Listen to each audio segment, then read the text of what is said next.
लाडलो नमस्कार, कैसे हैं आप। और आज के इस कक्षा कार्यक्रम में आपका स्वागत है, अभिनंदन है। उम्मीद करता हूं सकुशल होंगे, प्रसन्न होंगे। व्यस्त रहिए, स्वस्थ रहिए, मस्त रहिए और लगे रहिए। जब तक तोड़ेंगे नहीं तब तक छोड़ेंगे नहीं।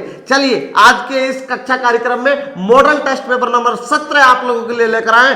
धुआंधार क्लास होने वाली है, ये तय मान के चलिए। हम परीक्षा को सीधे तरीके से पेपर को फाड़ देंगे। फाड़ने का मतलब पूरा का पूरा सही कर देंगे। इसलिए फाड़ने का मतलब ये नहीं कि पेपर को फाड़कर बाहर फेंकेंगे। इसका मतलब ये कि पेपर को देखते ही झटाझट आंसर मारेंगे, सोचने की जरूरत ही नहीं है। तब तक बच्चे, दूसरे बच्चे पेपर को पढ़ेंगे तब तक तो कर बैठ जाएंगे। इतनी ज्यादा पावर हम आप लोगों को दे देंगे, लेकिन कंटिन्यू रूप से बने रहिए हमारे साथ। और आप शुरुआत करते हैं आज के कक्षा कार्यक्रम की प्रश्न नंबर 1 के साथ। साथियों, यहां पर भारत में हीरे किस स्थान पर पाए जाते हैं? भाई हीरे की बात करें अगर, तो आप सब जानते हैं भारत में सबसे ज्यादा हीरे का उत्पादन अगर कोई राज्य करता है तो मध्य प्रदेश। मध्य प्रदेश सर्वाधिक उत्पादन करता है साथियों। हीरे उत्पादन में मध्य प्रदेश का पहला स्थान है। और भारत में मध्य प्रदेश में ही पन्ना है। पन्ना ऐसा नहीं है, पन्ना अपने आप में, पन्ना एक जगह है मध्य प्रदेश में, वहां पर क्या पाए जाते हैं? हीरे पाए जाते हैं मध्य प्रदेश में। ठीक है, नेक्स्ट क्वेश्चन नंबर 2। विश्व में पशुओं की संख्या किस देश में सर्वाधिक है? भाई साहब, हाल ही का डेटा आया, भारत दुनिया में सर्वाधिक पशु रखता है, 512.05 मिलियन।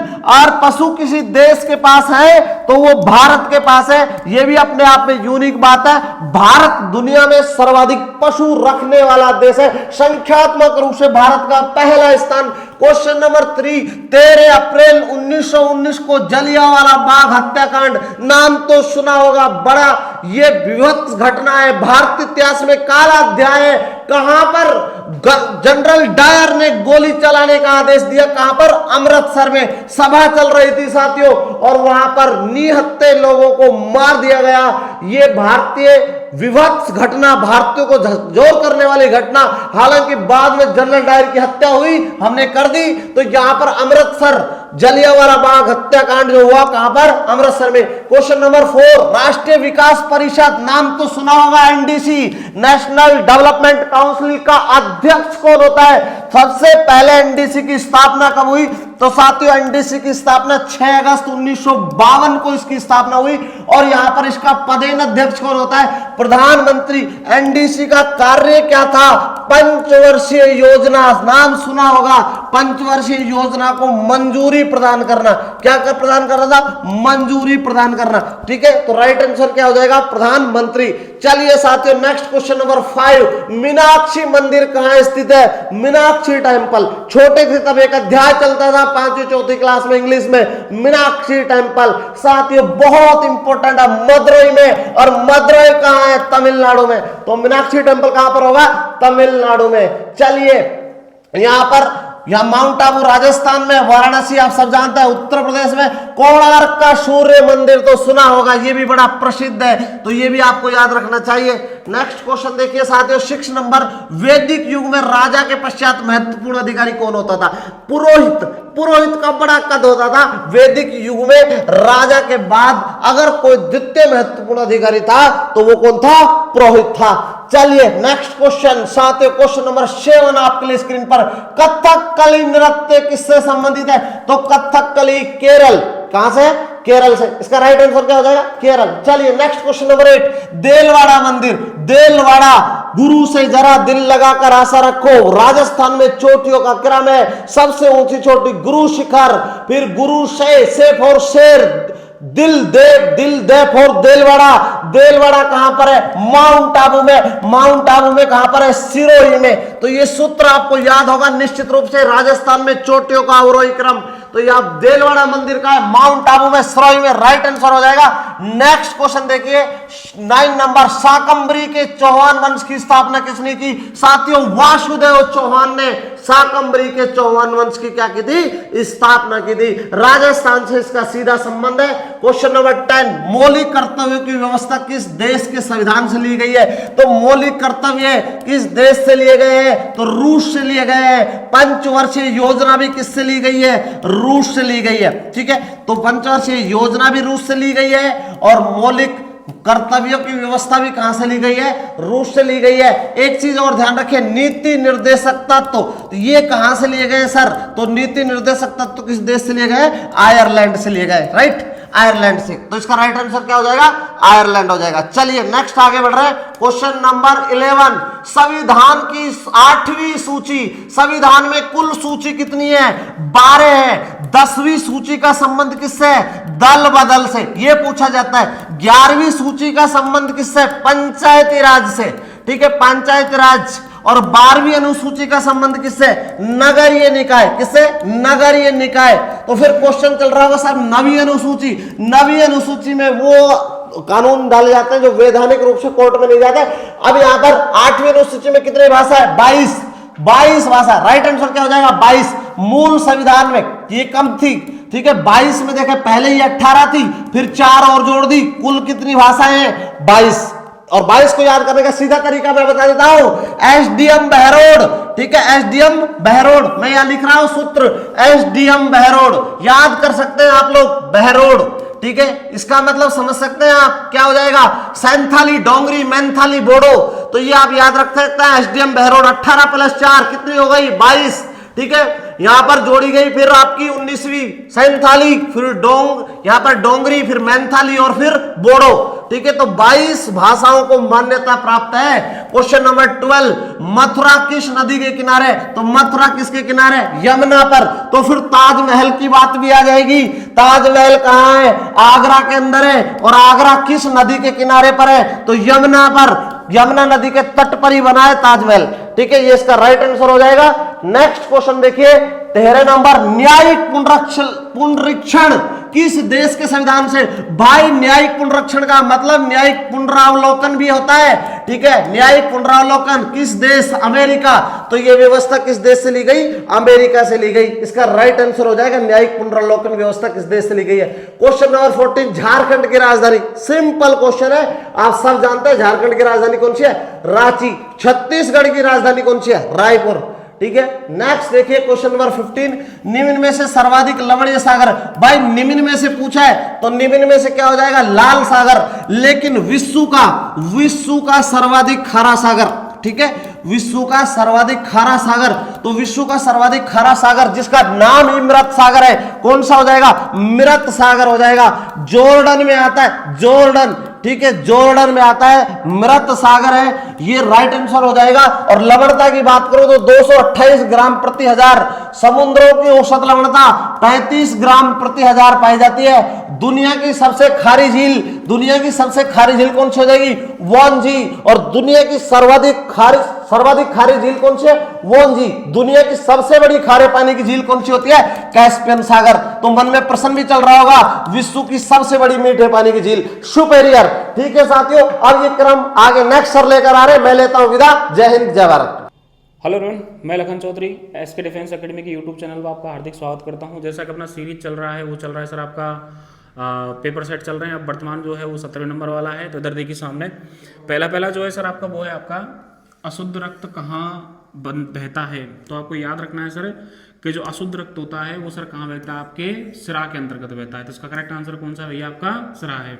अगला देखिए आप लोग, सर्वाधिक प्रोटीन का स्रोत क्या होता है? तो देखो आप लोग ये हमेशा याद रखना आप लोग कि सर्वाधिक जो प्रोटीन होती है, सर्वाधिक जो प्रोटीन का स्रोत आता है आपको याद रखना है सर वो कौन सा होता है? आपका सोयाबीन होती है। क्या होती है? सोयाबीन। उसके अलावा क्या होता है सर इसमें? एक होता है मशरूम होता है, और मशरूम को अपन क्या बोलते हैं सर? कवक बोलते हैं। क्या बोलते हैं? कवक। तो आप लोग ये याद रखना है सर इसका स्रोत क्या होता है सर? सोयाबीन होता है। अगला देखिए आप लोग, अगला जो आता है सर इसमें करेक्ट आंसर है सर सोयाबीन। अगला देखिए, मानव रक्त में प्लाज्मा का प्रतिशत कितना होता है? तो देखो भैया जो मानव का रक्त होता है, मानव जो रक्त है आपका, उसके दो पार्ट हैं। एक तो सर कौन सा है सर? आपका प्लाज्मा है, और दूसरा जो है सर आपका वो कौन सा है? आपका रक्त कणिका। रक्त कणिका है आपकी। आपको ये याद रखना है कि सर प्लाज्मा 90 से जो प्लाज्मा होता है ना, ये होता है सर आपके 55% भाग पर। ये तो 55 पर होता है, और रक्त कणिका कितने पर होती है सर? आपके 45% भाग पर होती है। तो इसका करेक्ट आंसर कौन सा सर? आपका डी नंबर। अगला देखिए, सल्फ्यूरिक एसिड का सूत्र क्या होता है? तो देखिए आप लोग, सल्फ्यूरिक जो एसिड होता है आपका, उसका जो सूत्र आता है, देखिए सल्फ्यूरिक एसिड का सूत्र क्या होता है? तो आपको याद रखना है सर इसका सूत्र होता है आपका H2SO4। इसको अपन बोलते हैं सर रसायनों का राजा, इसको रसायनों का राजा कहा जाता है। तो ये आप लोग अलग से याद रखना रसायनों का राजा कहते हैं। और क्या कहते हैं सर, इसको अपन बोलते हैं गंधक का अम्ल, इसको गंधक का अम्ल भी कहा जाता है। अगला अगला आता है सर क्वासियोर को रोग किसकी कमी के कारण होता है। देखो दो रोग होते हैं, एक तो सर कौन सा होता है, मैरास्मस होता है, मैरास्मस होता है, और दूसरा कौन सा होता है सर आपका, वो होता है क्वासियोरकोर, क्वासियोरकोर रोग होता है। ये दोनों जो रोग होते हैं ये किसकी कमी से होते हैं सर, प्रोटीन की कमी से होते हैं। तो प्रोटीन कमी से जो होने वाले हैं वो कौन सा होता है सर आपका, क्वासियोरकोर होता है। अगला देखिए, कंप्यूटर चिप बनाने में काम लिया जाता है। तो देखो कंप्यूटर चिप जो होती है सर, इसको बनाने में किसका प्रयोग करते हैं सर, सिलिकॉन का करते हैं। और सिलिकॉन जो होता है इसका प्रतीक चिन्ह क्या होता है सर, ऐसा ही होता है। और यह है सर पृथ्वी पर सर्वाधिक मात्रा में, पृथ्वी पर सर्वाधिक मात्रा में पाई जाने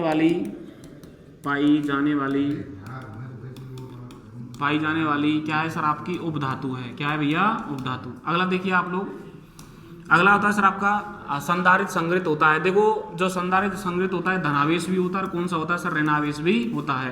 तो इसका करेक्ट आंसर कौन सा आएगा सर आपका, दोनों आएगा। अगला देखिए, निम्न में से कौन सा जल जनित रोग नहीं है। देखो इसमें किसकी बात कर रहा है, वो गंदे जल की। गंदा जल जो होता है इसके सेवन से कौन सा होता है, कौन सा नहीं होता। देखो आर्द्र ज्वर हो सकता है, अमीबीपेचिस हो सकता है, हैजा हो सकता है, कौन सा नहीं हो सकता, दमा। और दमा को अपन क्या बोलते हैं सर, अस्थमा बोलते हैं। क्या बोलते हैं, अस्थमा, इसको अस्थमा कहा जाता है। अगला देखिए आप लोग, अगला आता है सर निम्न में से कौन सा अनुचुंबकीय पदार्थ होता है। देखो ऐसे पदार्थ जो जिनके अंतर्गत सर मुक्त इलेक्ट्रॉन होते हैं और जो सर क्या करते हैं आपके, जो लोहे की वस्तु को अपनी तरफ क्या कर सकते हैं, आकर्षित करते हैं। तो देखो इसमें जो अनुचुंबकीय पदार्थ आएगा सर वो कौन सा आएगा सर आपका, लोहा आएगा। अगला देखिए, कांच की नली को गर्म करके आसानी से मोड़ा जा सकता है क्योंकि उसको गर्म करने पर से कांच होता है। देखो आपको याद रखना है सर कि जो प्लास्टिक होता है, नहीं प्लास्टिक नहीं होता, प्रत्यास्थता, क्यों आप लोग ध्यान रखना सर, धातुओं में प्रत्यास्थता पाई जाती है। तो शीशा भी क्या होता है सर आपका, धातु होता है। तन्यता पाई जाती है, किसमें होती है तन्यता सर, सर्वाधिक किसमें होती है सर, सोने में होती है। किसमें होती है, सोने में। अगला था सर तरल, तो आपको याद रखना है सर इसमें जो इसका गुण आएगा सर आपका, वो आएगा सर आपका कौन सा, प्रत्यास्थता। अगला देखिए, त्वचा होती है। तो देखो त्वचा जो होती है ना आपकी, वो तापरोधी भी होती है, जलरोधी भी होती है, और कौन सी होती है सर, रोगाणुरोधी भी होती है। तो इसका करेक्ट आंसर कौन सा है सर आपका, उपरोक्त सभी। और ये याद रखना आप लोग, शरीर का सबसे बड़ा अंग वो कौन सा है सर आपका, त्वचा है। कौन सा भैया, त्वचा। तो आप लोग ये याद रखना सर कि शरीर का सबसे बड़ा अंग कौन सा होता है भैया, आपका त्वचा होता है। अगला देखिए आप लोग, एलपीजी मुक्त होता है। तो एलपीजी मुक्त क्या होता है सर, एक तो क्या होता है, प्रोपेन होता है, दूसरा कौन सा होता है भैया, ब्यूटेन होता है। क्या होता है, ब्यूटेन, प्रोपेन और ब्यूटेन। तो इसका करेक्ट आंसर कौन सा है सर आपका, दोनों होते हैं। अगला देखिए, कुत्ते के काटने से होने वाला रोग कौन सा है। तो देखो कुत्ता जो होता है ना, इसके काटने से जो रोग होता है वो कौन सा होता है भैया, खसरा, रेबीज, हीमोग्लोबिन और कुष्ठ रोग। तो इसका करेक्ट आंसर कौन सा है, रेबीज। और रेबीज को अपन क्या बोलते हैं सर, इसको अपन बोलते हैं हाइड्रोफोबिया, हाइड्रोफोबिया। तो इसको हाइड्रोफोबिया कहा जाता है। और आपको ध्यान रखना है सर कि जो जानवर होते हैं काटने से रेबीज रोग होता है। अगला देखिए, विटामिन ए की कमी से होने वाला रोग कौन सा है। तो कौन सा होता है भैया, रतौंधी होता है। कौन सा होता है, रतौंधी। अगला देखिए आप लोग, निम्न में से विद्युत धारा का सुचालक तत्व कौन सा होता है। तो देखो इसमें 3 है, शीशा होता बिल्कुल नहीं होता, कागज नहीं होता, कौन सा होता है भैया, ग्रेफाइट होता है। कौन सा होता है, ग्रेफाइट। और ध्यान रखना आप लोग, जो ग्रेफाइट होता है, ग्रेफाइट जो होता है सर एकमात्र क्या है आपकी, अधातु है जो विद्युत की कैसी होती है सर आपकी, सुचालक होती है। तो विद्युत की जो सुचालक अधातु होती है वो कौन सी होती है सर आपकी, ग्रेफाइट होती है। और ग्रेफाइट जो होता है सर ये क्या होता है सर, कार्बन का प्ररूप होता है। किसका प्ररूप होता है भैया, कार्बन का प्ररूप होता है। ठीक है जी। तो ये कौन सा पेपर सेट है सर आपका, 16 नंबर वाला है। थैंक यू, धन्यवाद।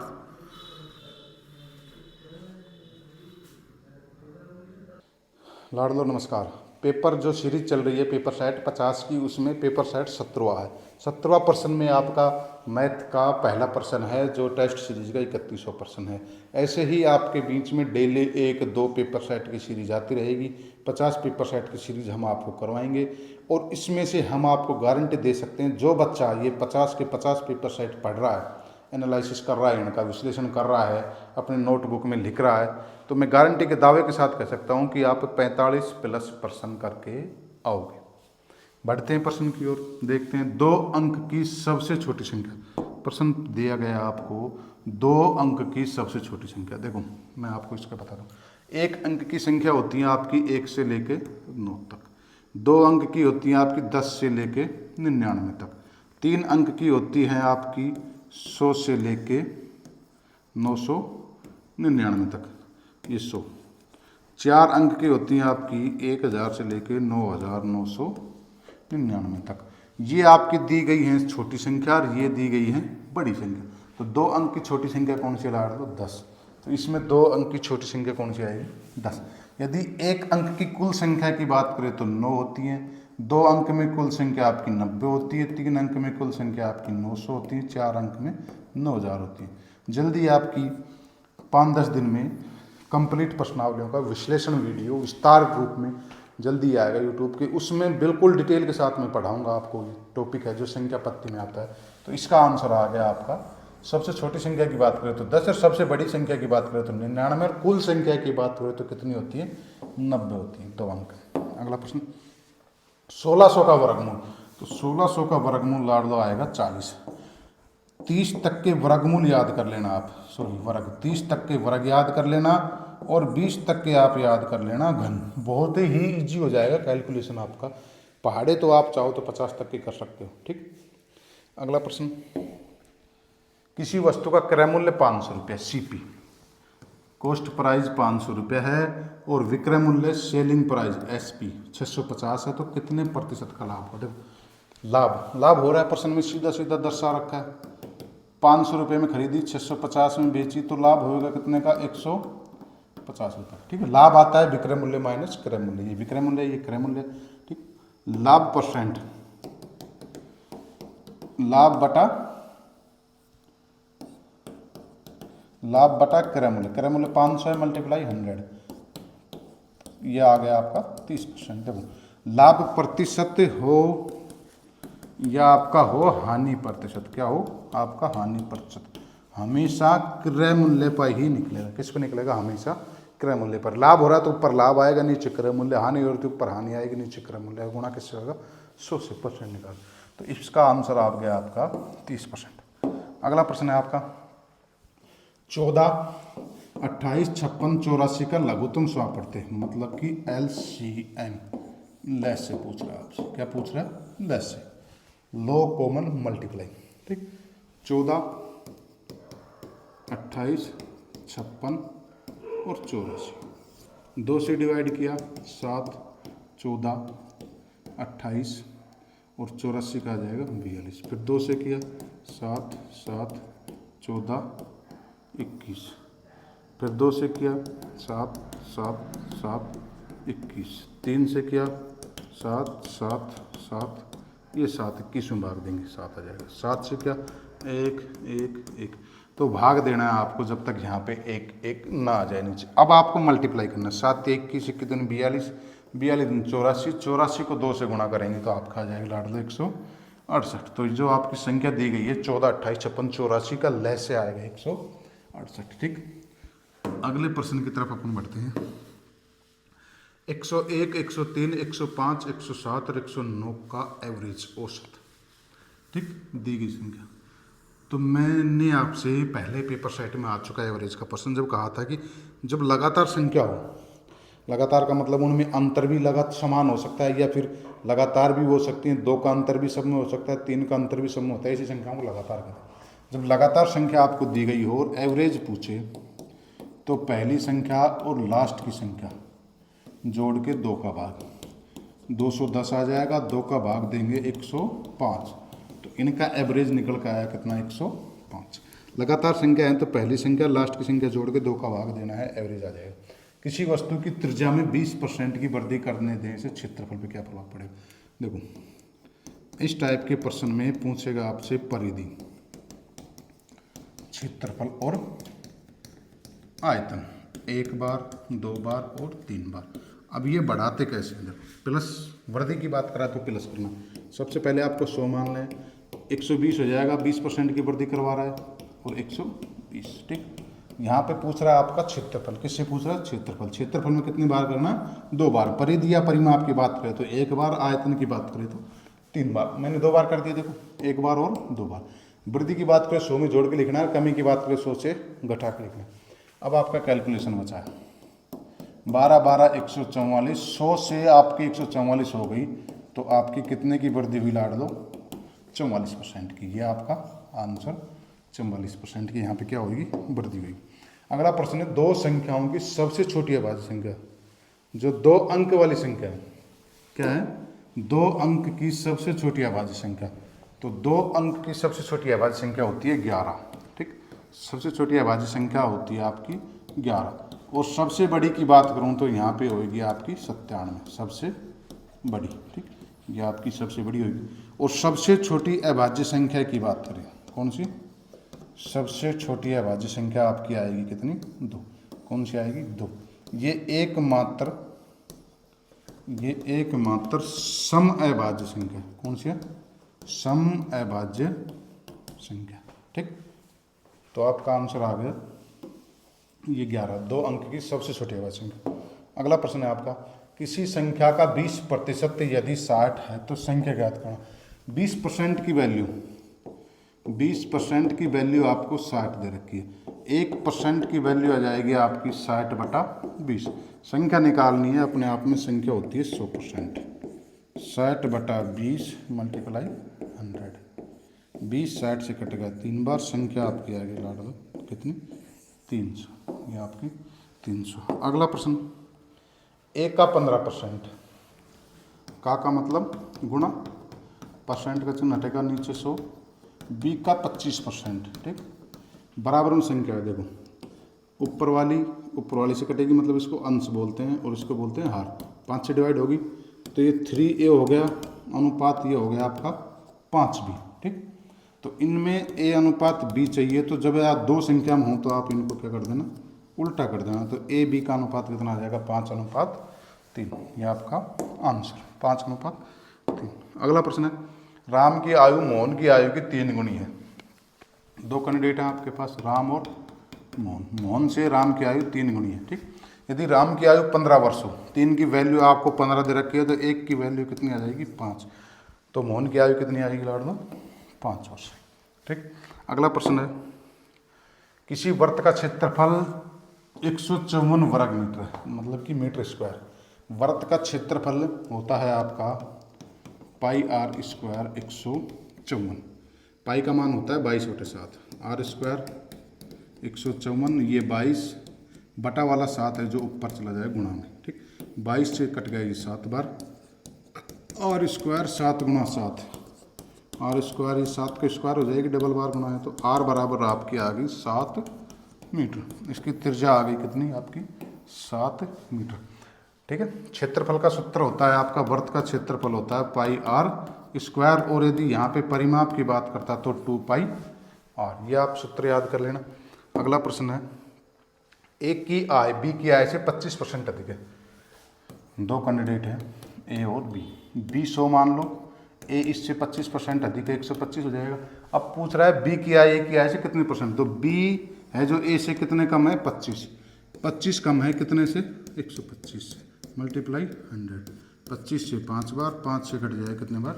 20 बार। जो बी है वो ए से कितना % कम है? 20% कम। ठीक, अगला प्रश्न है, tan 60 का मान आएगा आपका √3। अगला प्रश्न, एक गांव की वर्तमान जनसंख्या 5000 है। कितनी है? 5000। ये वृद्धि प्रति वार्षिक कितनी है? 2% प्रति वर्ष बढ़ रही है, तो 2 वर्ष बाद की जनसंख्या। देखो ऐसे प्रश्न में आपको 5000 है, प्रति वर्ष 2% बढ़ रही है तो 100 में जोड़ दो, और घट रही है तो 100 से घटा दो। ठीक, 2 0 कट गई, बाकी आपकी 1 0 ये कट गई, ये 2 से काट दो 5 बार, ये 2 से कट जाएगी 51 बार, 5 से 5 खत्म। 102 को 51 से गुणा करना है, 102, 5 दूनी 10 और 5, 2 0 2 5, 5202 हो जाएगी आपकी। 2 वर्ष के बाद जनसंख्या 2% प्रति वर्ष बढ़ रही है।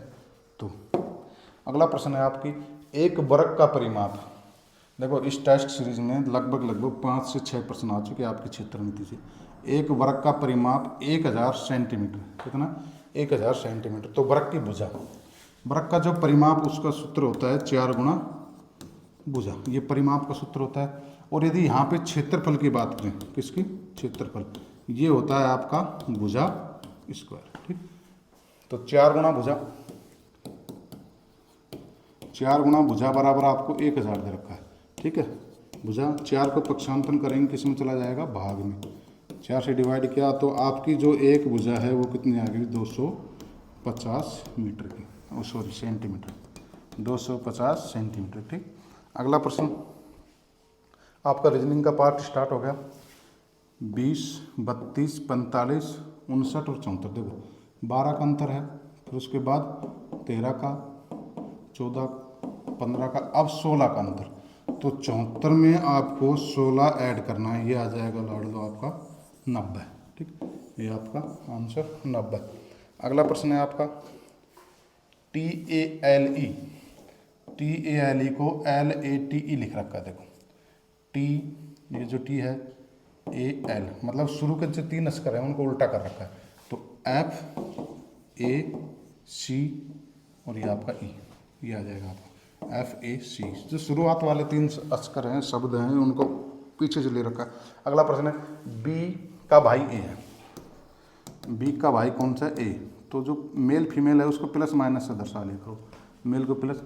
C की पुत्री B है, ये जो C की पुत्री है वो B है, ये माइनस हो जाएगी। ठीक, C की पुत्री B है और एक के पिता D है, इसके पिता D हैं।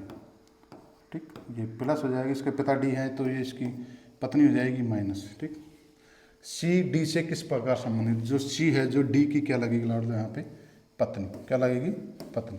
ठीक, अगला प्रश्न है यदि सांकेतिक भाषा में FIELD फील्ड को GJFME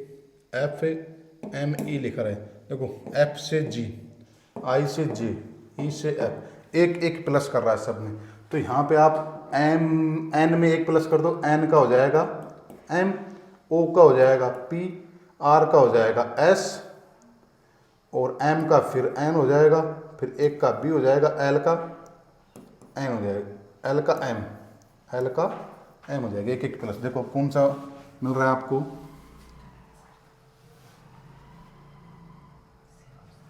N का O आएगा, O। ठीक, अगला लास्ट प्रश्न है इस सीरीज का। 36 से 28 हो रहा है, 28 से 24 हो रहा है, 24 से 22 हो रहा है। देखो यहाँ से आपका हो गया कितना, 8 माइनस, यहाँ आपका 4, यहाँ आपका 2, तो 2 से आधा 1 होएगा, मतलब आधा आधा होता रहा है। तो 22 से 1 माइनस करेंगे तो 21। तो लाड़ लो पेपर सेट अपना 17 कंप्लीट हो गया। ऐसे ही 50 पेपर आएंगे डेली, 1 या 2 पेपर आपके बीच आएगा। जय हिंद, जय भारत।